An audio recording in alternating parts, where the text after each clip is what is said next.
MCLR పూర్తి రూపం ఏమిటి? Marginal cost of fund based lending rate. ఏ తేదీన ఎంసీఎల్ఆర్ విధానం అమలులోకి వచ్చింది? ఏప్రిల్ 1, 2016.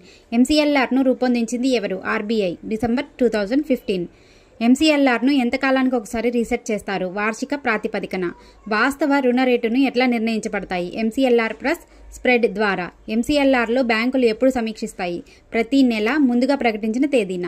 ఇప్పటికే ఉన్న రుణగ్రహీతలకు ఏమి అవకాశం ఇవ్వబడింది? ఎంసీఎల్ఆర్కు మారే అవకాశం.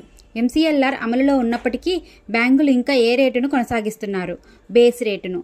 బ్యాంకులు తమ బేస్ రేటును లెక్కించడానికి ఏ 3 పద్ధతులను ఉపయోగిస్తారు? నిధులు సగటు ఖర్చు, నిధుల ఉపాంత వ్యయం, నిధులు మిశ్రమ ఖర్చులు. ఎంసీఎల్ఆర్ యొక్క ప్రధాన ప్రయోజనాలు ఏమిటి?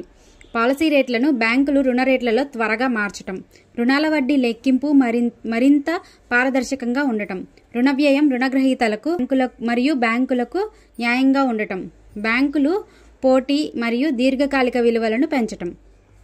మార్చి 2025 నాటికి బ్యాంకులో ప్రస్తుత ఎంసీఎల్ఆర్ పరిధి ఎంత ఉంది? 8.20 నుంచి 8.90%. ఆర్బీఐ ద్రవ్య సాధనాల గురించి ఫుల్ వీడియో కావాలంటే ప్లేలిస్ట్లో ఉంది, వెళ్ళి చూడండి. Please like, share and subscribe to my channel for more videos.